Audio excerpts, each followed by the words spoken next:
우리 다 같이 일어나서서 23장을 함께 송영하시겠습니다.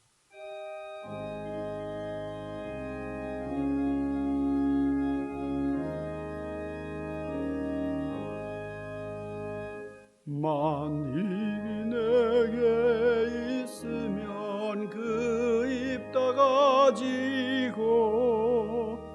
내 구주 주시는 정을 늘 찬송하겠네. 아멘.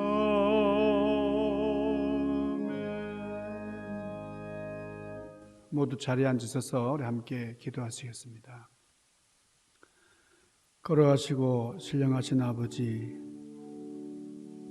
주님께서 우리를 대속하기 위한 십자가의 길을 가시는 그 아픔의 역사들, 그 고난의 현장, 우리가 주님의 그 아픔과 또 고난의 현장을 묵상하고 그 사랑을 깊이 체험하는 귀한 은혜의 절기, 사순절기를 지나고 있습니다.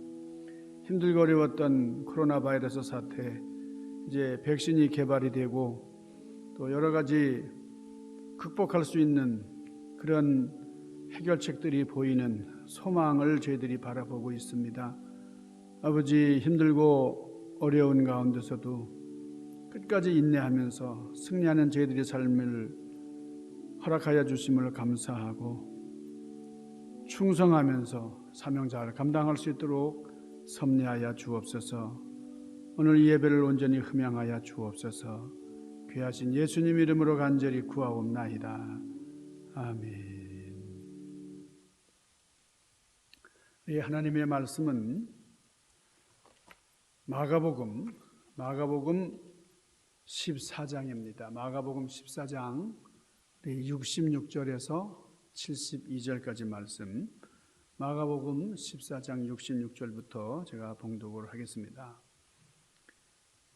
베드로는 아랫뜰에 있더니 대제사장의 여종 하나가 와서 베드로가 불 쬐고 있는 것을 보고 주목하여 이르되 너도 나사렛 예수와 함께 있었도다 하거늘 베드로가 부인하여 이르되 나는 네가 말하는 것이 무엇인지 알지도 못하고 깨닫지도 못하겠노라 하며 앞들로 나갈새 여종이 그를 보고 곁에 서 있는 자들에게 다시 이르되 이 사람은 그 도당이라 하되 또 부인하더라. 조금 후에 곁에 서 있는 사람들이 다시 베드로에게 말하되 너도 갈릴리 사람이니 참으로 그 도당이니라. 그러나 베드로가 저주하며 맹세하되 나는 너희가 말하는 이 사람을 알지 못하노라 하니 달기 곧 두 번째 울더라. 이에 베드로가 예수께서 자기에게 하신 말씀 곧 달기 두 번 울기 전에 네가 세 번 나를 부인하리라 하심이 기억되어 그 일을 생각하고 울었더라. 아멘. 오늘 이 마가복음에 있는 말씀은 처절한 베드로의 실패에 대한 말씀입니다. 아픈 베드로의 실패에 대한 얘기를 오늘 성경은 증언하고 있습니다. 실패에 대한. 톨스토이는, 러시아의 문호 톨스토이는 사람들이 실패에 대해서 반응을 보이는데 크게 네 가지라 그랬어요. 네 가지로 반응을 보이는데 그 첫 번째가 뭐냐 그러면 너무 충격을 받은 거예요. 실패에 대한 충격으로 아주 그냥 술에 취하는 거예요. 아주 술에 취해버려요. 자, 두 번째는 시리에 빠져서 삶을 포기하는 겁니다. 그래서 이 실패했을 때에 자살하는 확률이 참으로 많죠. 자, 세 번째는 자신의 실패를 원망하면서 아주 냉담해지는, 아주 성격이 바뀌어버리는. 자, 마지막에는 그 실패를 받아들이고 마음을 다져가면서 시련을 참아내는 사람이 있습니다.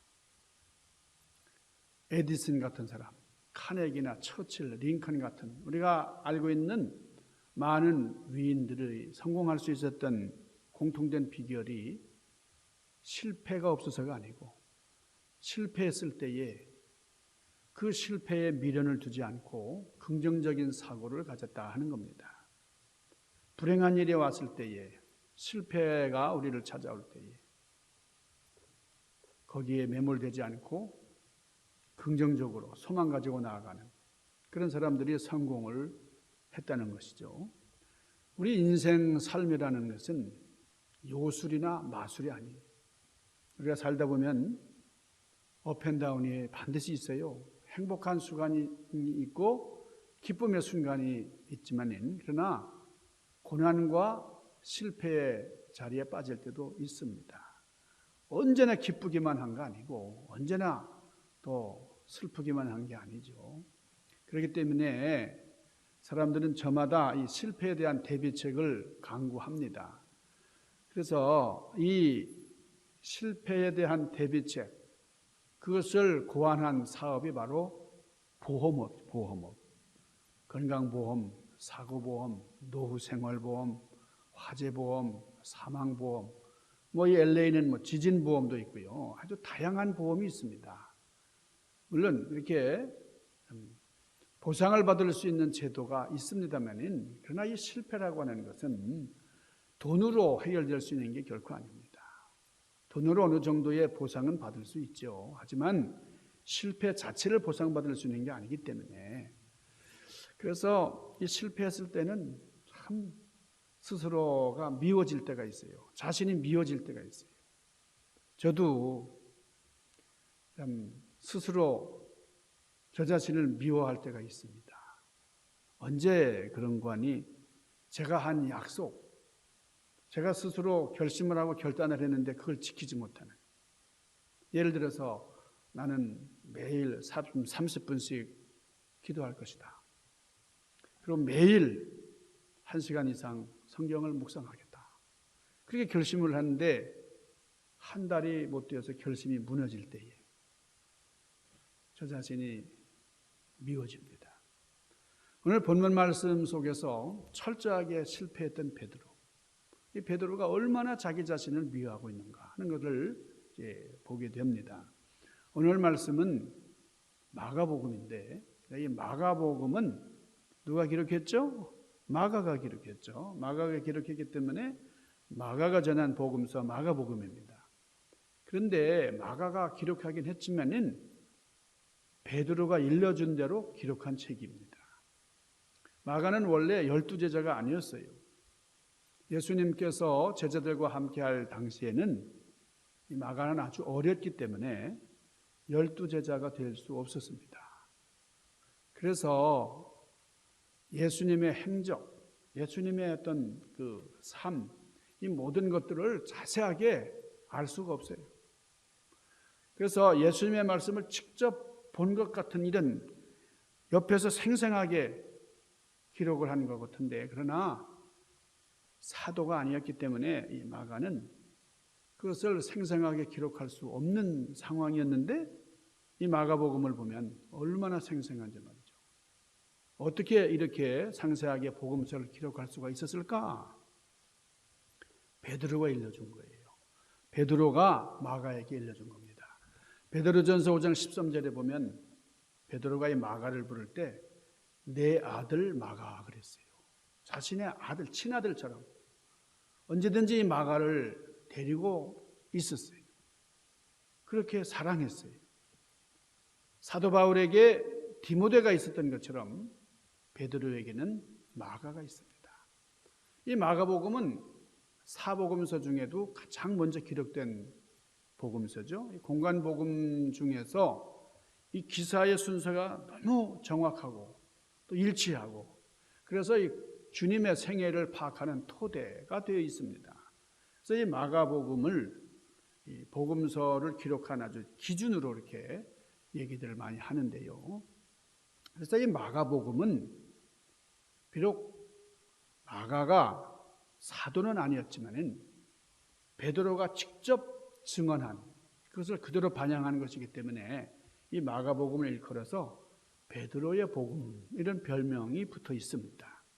자, 이 오늘 본문 내용은 마태복음, 마가복음, 누가복음, 요한복음, 이 사복음서에 다 기록이 되어 있는 그런 말씀이에요.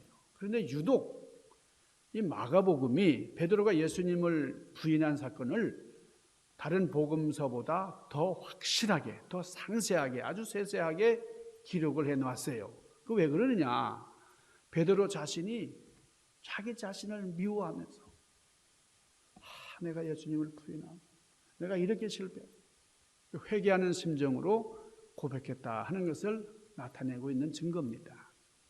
자, 베드로는 단순히 자기가 실패하고 자기가 실수한 그 잘못을 뉘우치는 것에 그친 게 아니고 후세에 오고 오는 많은 사람들에게 나 같은 죄인도 하나님이 이렇게 나를 들어 쓰셨다, 나를 사용하셨다, 그런 것을 깨우쳐 주기 위해서 나는 부끄럽지만은 나 자신이 너무 밉지만은 그러나 상세하게 기록을 남겼다 하는 것을 알 수가 있습니다. 그래서 오늘 우리가 이 본문 말씀을 대할 때는 이런 베드로의 심정으로 읽어야 돼요. 부끄러워하는, 자기 자신을 미워하는 이 베드로의 심정. 요점이 이겁니다. 나 베드로는 예수님을 배반했지만 예수님은 결코 나를 배반하지 않으셨습니다. 이 죄인을 버리지 않고 더 크게 쓰셨습니다. 그러니 여러분도 힘을 내십시오. 분발하십시오. 이런 고백과 권면을 우리들에게 하고 있는 겁니다. 자, 그러면 하나님께서는 베드로를 어떻게 쓰셨습니까? 자, 첫째, 하나님께서는 베드로의 자신감을 신뢰감으로 바꿔주셨어요. 자, 오늘 본문 66절 말씀부터 보겠습니다. 66절. 베드로는 아랫뜰에 있더니 대제사장의 여종 하나가 와서 베드로가 불 쬐고 있는 것을 보고 주목하여 이르되 너도 나사렛 예수와 함께 있었도다 하거늘. 68절에 보면 베드로가 부인하여 이르되 나는 네가 말하는 것이 무엇인지 알지도 못하고 깨닫지도 못하겠노라 하며 앞들로 나갈세. 자, 이 베드로는 감히 이 대제사장의 그 대제사장 그 청사, 대제사장이 살고 있는 그 제사장의 그 집 앞들까지 들어왔어요. 그리고 얼굴이 환하게 드러나 보이도록 불을 쬐고 있었어요. 자, 이게 대단한 용기입니다. 네, 모든 제자들이 다 도망가 버리고 지금 상당히 위험한 상황인데 그 제사장 집들까지 들어가 그리고 불을 쬐면서 얼굴이 환하게 드러나 보이는 대단한 용기예요. 오늘 여기 말씀을 보면은 베드로의 이 담대한 모습을 우리가 볼 수가 있고요. 자, 이 본문 말씀은 앞서서 14장 29절에 이 베드로가 아주 장담을 하는 그런 장면이 나오죠. 거기에 베드로가 뭐라고 그랬습니까? 우리 예수님께 말씀하기를 다 버릴지라도 나는 예수님 버리지 않습니다. 나를 그러하지 않겠습니다. 그리고 마가복음 14장 31절에 또 이렇게 말합니다. 베드로가 힘있게 말하되 내가 주와 함께 죽을지언정 주를 부인하지 않겠나이다. 아주 이런 자신감에 넘쳐 있어요. 다른 제자들은 다 예수님을 버리고 도망갔지만 보세요, 얼마나 담대하고 용기가 있는 사람이에요. 베드로는 예수님을 따라왔어요. 여기까지는 자기가 장담한 것처럼 말이죠. 예수님처럼 십자가 지고 같이 가지는 않았지만 슬금슬금 눈치 보면서 할지라도 이렇게 들어왔어요. 제사장 그 집들까지만. 누가복음 23장 33절에는 또 이렇게 말씀을 합니다. 주여, 제가 주와 함께 옥에도 가겠습니다. 감옥에도 가겠습니다. 그리고 죽는데도 가기를 준비했습니다. 그런 얘기를 해요. 이 말은 헛말이 아니었어요. 유대인들이 예수님의 제자들을 색출하려고 혈안이 되어 있을 때에 그때 어땠습니까? 큰 무서운 그 삼엄한 그 상황 가운데서 제자들은 문을 안으로 잠그고 덜덜덜덜 떨고 있을 그때입니다. 그때의 베드로는 재판정 안뜰까지 예수님을 따라왔다는 거예요. 자, 그리고 겟세마네 동산에서 예수님을 체포하려고 하는 그 수많은 군인들 앞에서 홀로 칼을 뽑아 들었던 사람, 제사장 법정 앞에서 3번씩이나 베드로의 정체를 알아보는 사람들의 추궁이 있었지만 그러나 거기서 웬만한 사람 같으면 도망갔을 것 같은데요. 도망가지 않았어요. 베드로는 자신감에 넘쳐 있었어요. 자, 나는 실제로 감당할 수 있고 또 해결할 수 있다. 아주 당당했어요. 아주 장담했어요. 그런데 여기 보니까 대제사장의 여종 하나, 보잘것없는 여종에게 나는 예수가 누군지도 모른다 부인함으로써 그 당당했던 자신감은 허무하게 무너져 버리고 말았어요. 자, 사건 당시에는 베드로가 아직 깨닫지 못하고 있었지만은 이 자신감이라고 하는 것이 얼마나 무력한 것이냐 하는 것을 절감하면서 이 고백을 하고 있는 거예요. 이 고백을 통해서 우리들에게, 후배들에게 말하고 싶어하는 그것은 바로 이런 겁니다. 요복에는 자신감은 좋은 거예요. 좋은 거예요. 그렇지만 그 자신감보다 더 귀한 게 있는데 그것은 하나님을 신뢰하는 신뢰감이네. 그러니 자신감을 신뢰감으로 바꾸게 이런 말씀을 하고 싶은 겁니다. 여러분, 자신감이라는 것은 참 좋은 거예요. 자신감. 그러나 이 자신감이 다가 되어서는 안 돼요. 자신감 위에 신뢰감을 쌓아야 된다는 거예요. 자, 내가 모든 것을 할 수 있다. 이거는 자신감입니다. 내가 모든 것을 할 수 있다라고 하는 이 자신감보다 나에게 능력 주시는 분 안에서 신뢰감을 더해서 나에게 능력 주시는 분 안에서 내가 무엇이든지 할 수 있다. 이렇게 말할 수 있는 단계까지 이르러야 한다는 거예요. 하나님께서는 자신감이 넘치는 사람들을 쓰신 게 아니에요. 자, 정말 자신감이 넘쳤던 모세. 바로의 궁전에서 왕자였습니다. 모세는 대단한 권력을 가진 그런 모세를 쓰시지 아니하고 광야에서 쫓겨나가가지고 40여 년 동안 그 허벌판 광야에서 40년 동안 쌓아올린 그 자신감을 다 무너뜨린 그 후에 모세가 가진 건 아무것도 없는, 나는 아무것도 아닙니다. 나는 할 수 있는 게 하나도 없습니다. 그저 온전히 하나님만을 신뢰하는 그런 가운데 모세의 손에 지팡이를 들려주세요. 그래서 모세를 들어 쓰셨어요. 자신감에 넘쳐있는 사람들을 쓰시는 분이 아니라 신뢰감, 이런 과정을 통해서 하나님께서는 사명감으로 충만케 해주십니다. 여러분, 자신감이 무너질 때가 있습니까? 내가 장담했던 일이 부끄러움으로 끝날 때가 있습니까? 낭패감을 갈 때가 있습니까? 그러나 그럴 때에 우리는 절망하지 말고 기뻐해야 된다. 그런 과정을 통해서 하나님께서는 우리에게 자신감을 신뢰감으로 바꿔주시면서 우리를 들어 쓰신다는 거예요.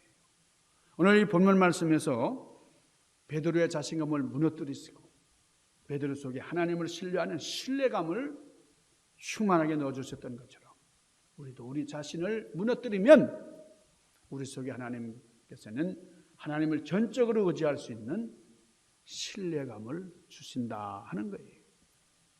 자, 두 번째입니다. 하나님께서는 어떻게 베드로를 들어 쓰셨나?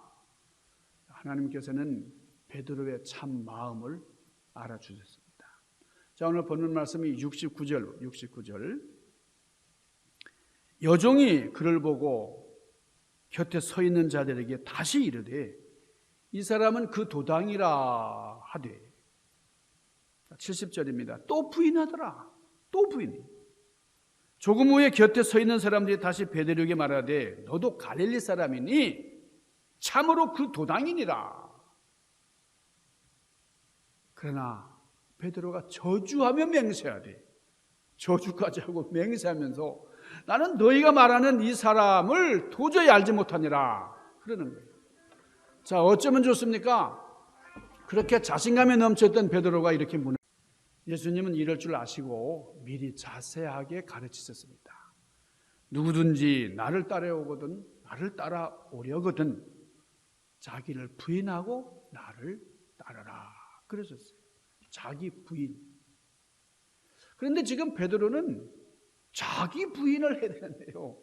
자기를 부인하는 게 아니라 예수님을 부인하고 있다.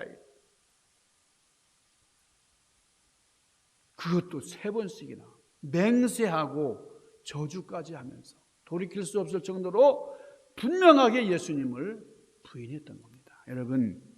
여러분께서는 이 말씀을 읽으시면서 베드로를 어떻게 평가하시겠어요? 베드로, 저 배신자, 욕하면서 침이라도 뱉으시겠습니까? 아닐 것입니다. 우리는 베드로의 참 마음을 압니다. 지금 베드로가 예수님을 부인하는 것은 그 베드로의 참 마음이 아니잖아요. 베드로의 진짜 마음이 아닙니다. 지금 베드로가 예수님을 부인할 수밖에 없는 이런 어쩔 수 없는 상황. 이것을 우리가 알 수 있어요. 그러니까 우리 같은 사람도 베드로의 참 마음을 알아주거늘 하물며 예수님께서 베드로의 마음을, 베드로의 참 마음을 모르시겠어요? 누가복음 22장 61절에 보면 베드로가 3번 예수님을 부인하고 난 다음에 예수님과 눈이 마주쳐요. 예수님께서 베드로를 바라보셨습니다. 자, 예수님의 눈길과 마주친 이 베드로, 그 심정이 어땠을까요? 자, 지금 십자가를 지고 지금 이제 그 재판을 받으시고 그 형극의 길을 가시는 우리 예수님, 그 예수님 그 고난의 현장에서 베드로와 눈길이 마주쳤어요. 어느 땐 어느 말보다 그 눈빛 속에서 더 많은 대화를 나눌 수가 있어요. 뭐 그런 노래도 있잖아요. 사랑은 눈으로 말하는 거예요. 눈으로 말해요. 그런 거 있잖아요. 그러니까 입으로만 말하는 게 아니라 눈으로 더 많은 의미를 전달할 때가 있습니다. 베드로는 예수님의 눈빛 속에서 수많은 말씀을 들었던 것 같아요. 무슨 말씀을 들었을까요? 예수님께서 무슨 말씀을 하셨을까요? 야, 네가 나를 부인해? 너만은 믿었는데 나는 정말 그럴 줄 몰랐다. 이제 끝장이야. 가룟 유다보다 너의 배신이 나의 가슴을 더욱 아프게 했어. 이런 말씀을 들었을까요? 아닙니다. 결코 아닙니다. 예수님의 눈빛 속에서 베드로야, 다른 사람은 몰라도 나는 너를 알아. 마음은 원이로되 육신이 약한 너의 모습을 내가 지금 보고 있단다. 자, 베드로는 가슴이 터질 것만 같은 그런 말씀을 그 예수님의 눈빛 속에서 들었던 거예요. 그래서 베드로가 오늘 이 고백을 하면서 너무 감격한 거예요. 그 예수님의 사랑에 감격하고 또 감격했던 거예요. 그러면서 우리에게 해주고 싶은 이야기 무엇일까요? 사랑하는 여러분, 때로는 억울할 때가 있으시죠? 여러분의 참 마음을 알아줄 수 없는, 알아주는 사람이 없는 그런 상황이 있을 때에 너무너무 힘들죠. 그러나 염려하지 마세요. 염려하지 마세요.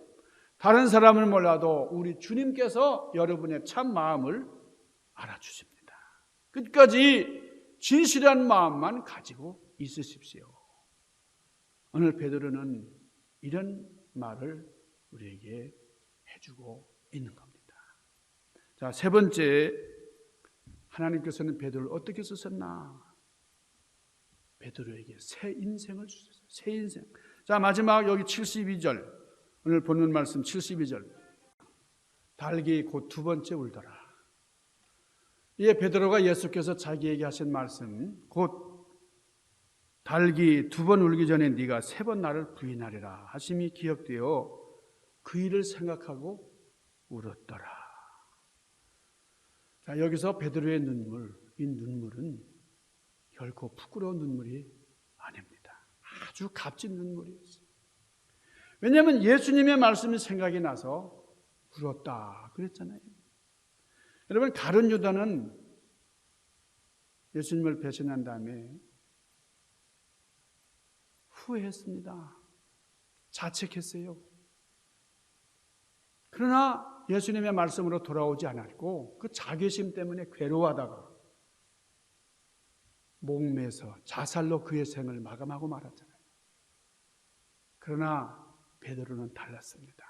그가 예수님의 말씀으로 돌아와서 말씀 가운데서 통곡합니다.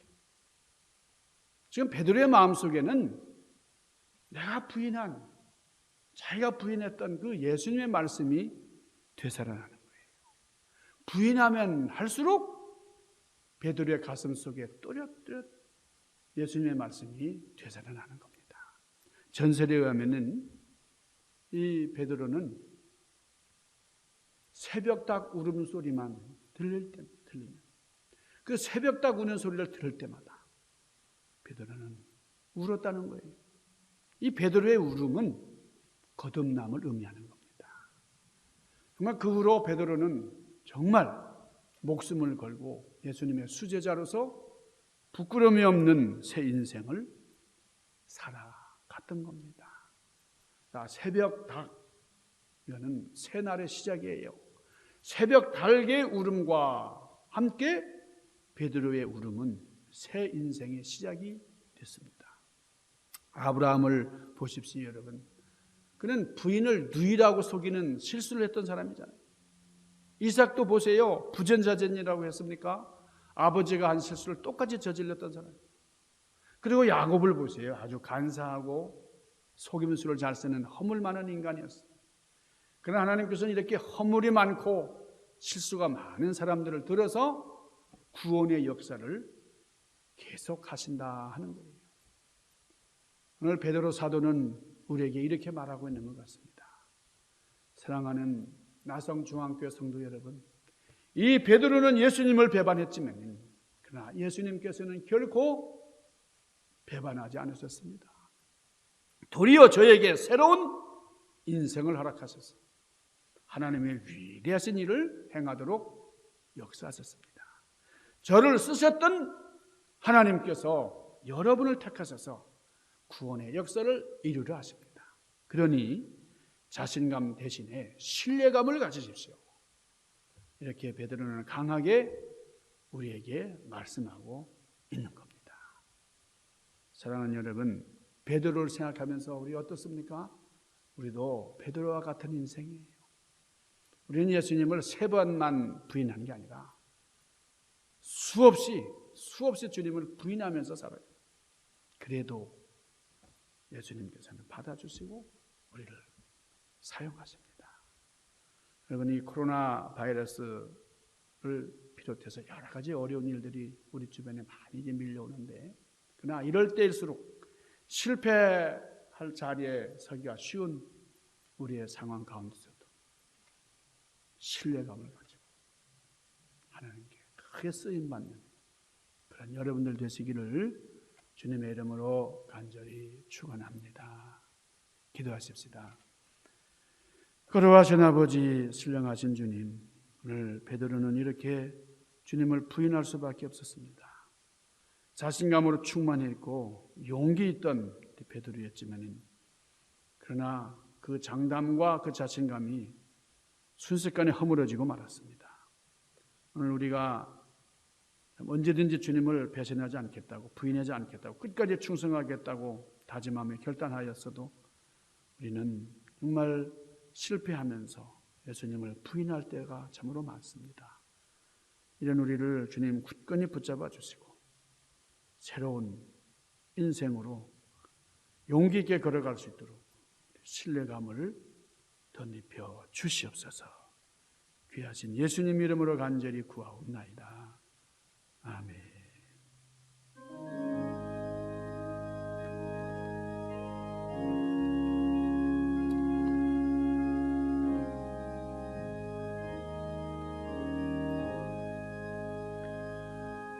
내 주님 지신 십자가 우리는 안 질까? 네게 나 있는 십자가 내게도 했도다. 내 몫에 대인 십자가 늘 지고 가리다.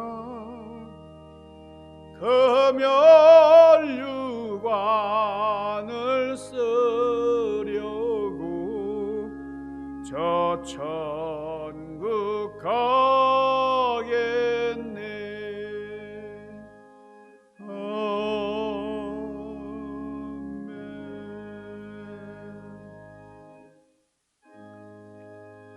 만복의 근원 하나님, 온 백성 찬송 드리고 저 천사여 찬송하세. 찬송 성부 성자 성령. 아멘.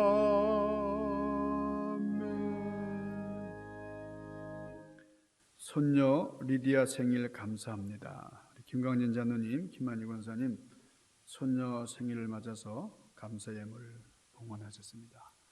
기도하십시다. 아버지 감사합니다. 힘들고 어려울 때마다 우리는 좌절하고 좀 눈물을 쏟습니다. 그러나 우리에게 일어날 수 있는 기력을 허락하여 주시고 승리하도록 언제든지 붙잡아 주시는 주님, 오늘 주님 앞에 감사함으로 감사 예물을 드리며 열애 하나 11조 예물을 드리며 정성껏 주님께 감사하는 사랑하는 권속들의 손길을 기억하시고 저들의 마음을 기억하시고 하늘의 신령한 은혜로 충만케 하여 주옵소서. 코로나 바이러스 사태로 저들이 많이 위축되어 있고 또 신앙생활하기가 참으로 쉽지 않은, 그리고 성도의 교제를 이루기가 참으로 어려운 그런 가운데 있지만, 그러나 우리가 이 믿음을 극대화하는 데 최선의 노력을 경주하고 더욱더 우리의 삶을 저 열려진 내세를 향하여 줄다름치는 그런 아름다운 삶의 여정으로 이끌고 나갈 수 있도록 섭리하여 주옵소서. 우리 사랑하는 어린 생명 리디아 더욱더 믿음 안에서 지금까지 길러주신 것처럼 평생 동안 건강하고 아름다운 삶을 이뤄나갈 수 있도록 은총으로 함께하여 주옵소서. 귀하신 예수님 이름으로 간절히 구하옵나이다. 아멘. 할렐루야. 여러분 잘 지내고 계시죠? 우리가 매주 이렇게 못 뵙는 그런 가운데 있는데 좀 안타깝기도 하고, 그렇지만은 좀 이렇게 무소식이 희소식이라고 하는 그런 위로의 얘기를 생각하면서 지금 사순절기입니다. 여러분 사순절기. 여전히 코로나 바이러스가 기승을 부리고 있는 그런 가운데 있지만은 그러나 백신 접종이 시작이 됐다고 해서 참 또 감사합니다. 어려운 중에서도 역사적으로 천연두 바이러스가 아즈텍 문명을 사라지게 했다잖아요. 200여 년 동안 이 천연두에 의해서 수억 명의 사람들이 목숨을 잃었다고 합니다. 아테네의 3분의 1을 사라지게 한, 3분의 1의 인구를 사라지게 한 것이 홍역이었다잖아요. 홍역. 흑사병은 2억 명에 가까운 사람들을 그 목숨을 앗아갔습니다. 우리는 또 한 번 전염병의 역사를 좀 쓰고 있는 그런 가운데 우리가 살고 있습니다.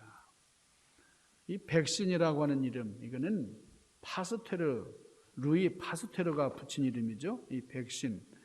원래는 이 암소를 뜻하는 라틴어 바카에서 나온 게 이 백신이라고 그래요. 일반적으로 이 백신이라는 이 치료제 개발은 후보 물질 발굴부터 실험을 거쳐서 임상에 이르기까지 한 10여 년, 미니멈 10여 년의 세월이 소요된다고 그래요. 그런데 우리가 코로나 바이러스가 발견된 이후에 1년 좀 넘었습니다만 이게 이렇게 빠른 기간 안에 백신이 나왔다는 것, 이게 정말 놀라운 과학의 열매라고 할 수 있습니다. 여러분, 이 백신, 우리 김강전 장로님, 우리 김한희 권사님 백신 접종을 받으셨어요. 그런데 조금 후유증이 있는 줄 알았는데 그래도 잘 이렇게 후유증 없이 백신을 잘 접종을 받을 수 있어서 감사한데, 여러분이 접종을 서두르셔서 다들 받을 수 있기를 바랍니다. 우리 사순절, 예수님의 고난을 생각하며 지내는 절기인데 모쪼록 사순절 기간 동안에 여러분 백신 접종도 받으시고 또 은혜로운 생활도 이루시고, 그래서 하나님께서 사랑하시는 온전한 믿음의 여정을 이어가는 그런 귀한 성도의 삶을 이루시기를 주님의 이름으로 간절히 축원합니다. 우리 부활절, 부활주일 때는 다 교회에서 모여서 우리 부활절 감사 예배를 드리도록 하겠습니다. 우리 다 같이 일어나서서 우리 505장 우리 1절을 송영하십시다.